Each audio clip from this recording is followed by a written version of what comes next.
है 6वीं शताब्दी ईसा पूर्व में 16 महाजनपदों के काल के बारे में विस्तृत परिचर्चा करेंगे।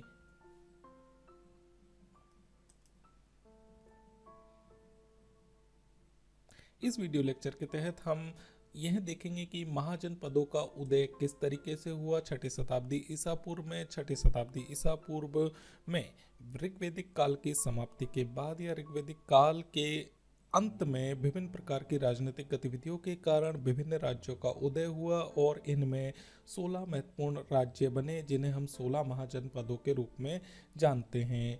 बुद्ध के जन्म के पूर्व लगभग 6ठी शताब्दी ईसा पूर्व में भारत में 16 महाजनपदों में विभाजित था। महाजनपद प्राचीन भारत की प्रशासनिक इकाइयों को कहा जाता है। महाजनपदों का विस्तार उत्तर में वर्तमान अफगानिस्तान से वर्तमान बिहार तक था एवं हिंदकुश पर्वत से लेकर गोदावरी नदी तक इसका भौगोलिक क्षेत्र था। आरंभिक बौद्ध तथा जैन ग्रंथों में इसके बारे में ठीक ठाक मात्रा में पर्याप्त जानकारी मिलती है। विशेषकर बौद्ध ग्रंथ अकुंतर निकाह एवं जैन ग्रंथ भगवती सूत्र में 16 महाजनपदों का न केवल नाम मिलता है बल्कि उनकी राजधानियां एवं उन क्षेत्र के राजाओं के नाम भी हमें पर्याप्त रूप से मिलते हैं। इसीलिए बौद्ध ग्रंथ अगुंतर निकाह एवं जैन ग्रंथ भगवती सूत्र दोनों ही बहुत महत्वपूर्ण ग्रंथ है महाजनपदों के बारे में पर्याप्त सूचना देने के लिए।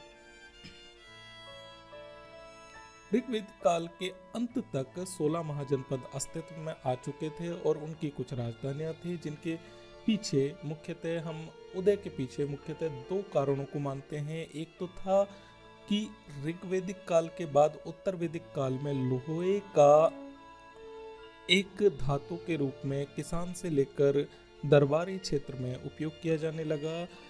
लोहे के कारण न केवल सैन्य शक्ति की वृद्धि हुई अपितु भूमि को जोतना आसान हुआ और इसके परिणाम स्वरूप कृषि अधिशेष बढ़ा और कृषि अधिशेष ने व्यापार वाणिज्य के साथ साथ विभिन्न प्रकार की गतिविधियों को दिया बढ़ावा एवं इससे राजस्व को बढ़ावा मिला और राजस्व बढ़ने के कारण विभिन्न प्रकार की आर्थिक गतिविधियों को बढ़ावा मिला। और हम जैसे कि वर्तमान काल में भी जानते हैं कि जब आर्थिक गतिविधियां बढ़ती है तो शहरी क्रांतियां होती है।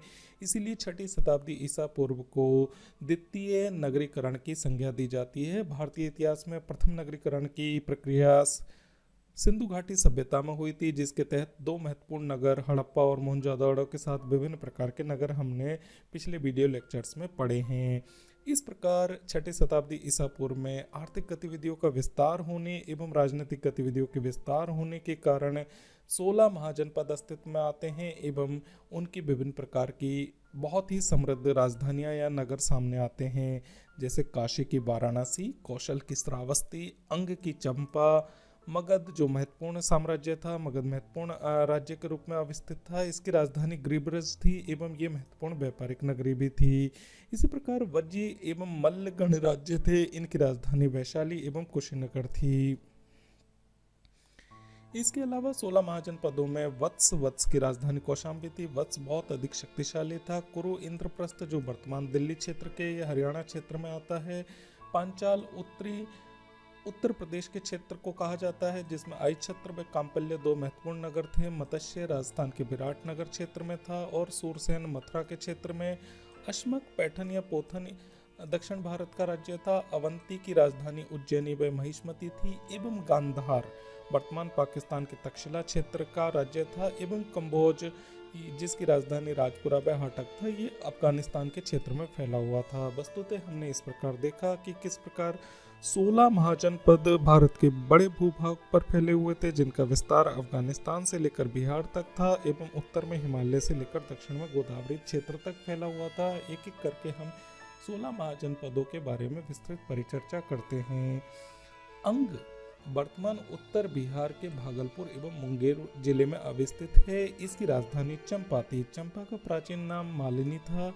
अंग के वास्तुकार महागोविंद थे और अंग व चंपा के बीच में सदैव संघर्ष होता रहता था। अंत में अंग को बिम्बिसार ने जीतकर मगध साम्राज्य का हिस्सा बना लिया। दूसरा महाजनपद था कंबोज। ये वर्तमान में राजौरी व हजारा जिले में अवस्थित था। इसकी राजधानी हाटक व राजपुरा थी और यह अपने घोड़ों के लिए जाना जाता था। उत्तर पश्चिमी क्षेत्र में अफगानिस्तान के क्षेत्र में अच्छी कदकाठी के घोड़े मिलते थे और इनका युद्ध में विशिष्ट महत्व था, जो आर्यों के लिए बहुत अधिक उपयोगी थे। मगध तत्कालिक महाजनपदों में सर्वाधिक महत्वपूर्ण महाजनपद था। मगध और वर्तमान में मगध का क्षेत्रफल पटना, गया, शाहाबाद अर्थात बिहार के जिलों के अंतर्गत आता था। पाली ग्रंथों में इस राज्य की राजधानी गिरिब्रज या राजगिरी भी कहा गया है। प्रारंभिक राजधानी राजगीर थी। इसे शक्तिशाली महाजनपद के रूप में जाना जाता है। शतपथ ब्राह्मण में इसे कीकट कहा गया है। मगध की स्थापना बृहदत्त नामक शासक ने की थी।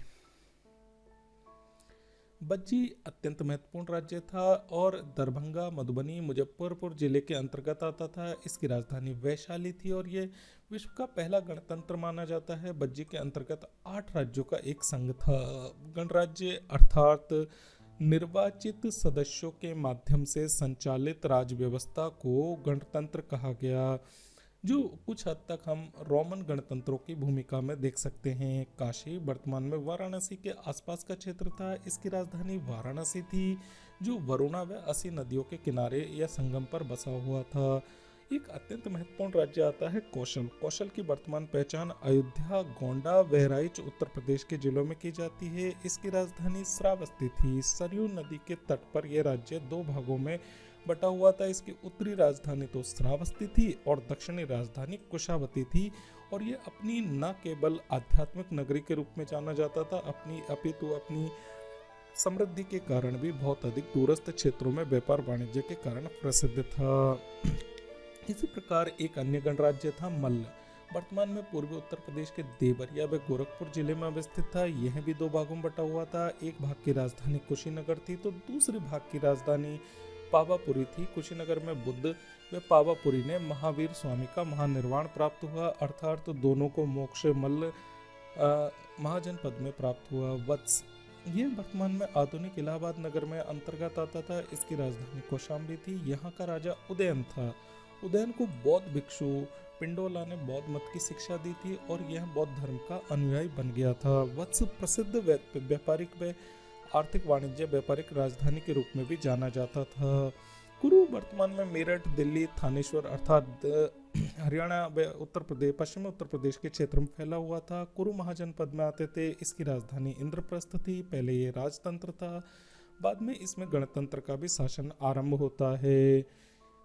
इसी प्रकार पांचाल वर्तमान उत्तर प्रदेश के पश्चिमी भाग में बुंदेलखंड, बरेली, बदायूं, फर्रुखाबाद जिले के अंतर्गत पंचाल महाजनपद आता था। इसके 2 भाग थे। उत्तरी पांचाल की राजधानी अहिछत्र व दक्षिणी पांचाल की राजधानी कांपल्य थी। अवंती यह पश्चिमी भारत का बहुत महत्वपूर्ण महाजनपद था और वर्तमान के मालवा और मध्य प्रदेश क्षेत्र के आता था। इसके उत्तरी भाग की राजधानी उज्जैनी व दक्षिणी भाग की राजधानी कांपल्य थी। यहाँ का राजा चंड प्रोतोत था और वह बहुत शक्तिशाली था। हम यह भी जानते हैं कि जब उसे पीलिया रोग हुआ तो बिम्बिसार ने अपने राजवैद्य या 6ठी शताब्दी ईसा पूर्व के बाद भारत के महत्वपूर्ण राजवैद्य जीवक को इसकी सेवा में भेजा था। अवंती में बौद्ध धर्म का बहुत अधिक महत्व था और ये प्रसिद्ध केंद्र था। बाद में मगध के शासक शिशुनाग ने अवंती को जीतकर मगध साम्राज्य का हिस्सा बना लिया था। सूरसेन ये वर्तमान मथुरा के निकटवर्ती क्षेत्र था। इसकी राजधानी मथुरा ही थी। महाजनपद काल में यहाँ के राजा अवंती पुत्र थे। आधुनिक बुंदेलखंड क्षेत्र के अंतर्गत चेदी राज्य आता था। इसकी राजधानी शुक्तिमती या शक्तिमती थी। महाभारत काल में भी इसका उल्लेख होता है। महाभारत के अनुसार यहाँ का राजा शिशुपाल था। मत्स्य वर्तमान में जयपुर, अलवर, भरतपुर क्षेत्र के अंतर्गत मत्स्य क्षेत्र की सीमाएं थी। इसकी राजधानी विराटनगर थी। अश्मक ये वर्तमान में आंध्र प्रदेश की गोदावरी नदी के तट पर था। इसकी राजधानी पोतन थी। एकमात्र महाजनपद है जो दक्षिण भारत में स्थित था। अंत में अवंती के अधीन यह राज्य हो जाता है। और एक और महत्वपूर्ण राज्य आता है गंधार। गंधार वर्तमान में पेशावर व कश्मीर के राज्यों में फैला हुआ था और इसकी राजधानी तक्षशिला थी। रामायण से पता चलता है कि तक्षशिला की स्थापना भारत के पुत्र तक्ष ने की थी। इस प्रकार हम ये देख सकते हैं कि किस तरीके से 16 महाजनपद थे। कंबोज का क्षेत्र यहाँ था, जो अफगानिस्तान के क्षेत्र में था, और इसी प्रकार अशमक का क्षेत्र गोदावरी नदी के तट पर आंध्र प्रदेश में था। और दूसरी तरफ पूर्वी भाग में हम नज़र करते हैं तो अंग क्षेत्र लगभग बिहार में पश्चिम बंगाल के क्षेत्र में था। और इसी प्रकार हिमालय की तराई भूभाग से होता हुआ पांचाल, कौशल, कुरु आदि क्षेत्र होते हुए हम वापस कंबोज तक जाते हैं तो भारतीय उपमहाद्वीप के बहुत अधिक विशाल क्षेत्र पर 16 महाजनपद 600 ईसा पूर्व में फैले हुए थे, और उनकी राजधानियां बहुत ही समृद्ध नगरों के रूप में हमारे सामने आती है। इन महाजनपदों में भी 4 महाजनपद बहुत अधिक शक्तिशाली थे, साथ ही उनकी आर्थिक व व्यापारिक वाणिज्यिक दृष्टि से बहुत अधिक समृद्ध हो चुके थे, जिसमें कौशल, मगध, वत्स, अवंती थे। इनमें मगध इन चारों पर और शेष पर श्रेष्ठ साबित हुआ। जहां पर चक्रवर्ती राजा की कल्पना की गई, मगध पर अनेक राजवंशों ने शासन किया, जिनमें सबसे पहला बिम्बिसार के द्वारा स्थापित किया गया हर्यक वंश था। हर्यक वंश को पितृहंता वंश भी कहते हैं, क्योंकि बिम्बिसार की हत्या उसके पुत्र अजातशत्रु ने की और अजातशत्रु की हत्या उसके पुत्र उदयन ने की। इसके पश्चात मगध पर नंद वंश व मौर्य वंश का भी मगध पर शासन रहा और विशाल साम्राज्य की स्थापना की। इस प्रकार हमने इस वीडियो लेक्चर के तहत ये देखा कि 6ठी शताब्दी ईसा पूर्व में किस तरीके से भारत की भूमि पर, भारतीय उपमहाद्वीप पर अफगानिस्तान से लेकर दक्षिण में गोदावरी एवं पश्चिम बंगाल से लेकर हिमालय के तराई क्षेत्र से होते हुए एक विशाल भूभाग पर बहुत अधिक समृद्ध नगर अस्तित्व में आए, और जिनके पीछे मूलतः 2 कारण थे। पहला कारण था कृषि अधिशेष, दूसरा कारण था लोहे का प्रयोग किया जाना।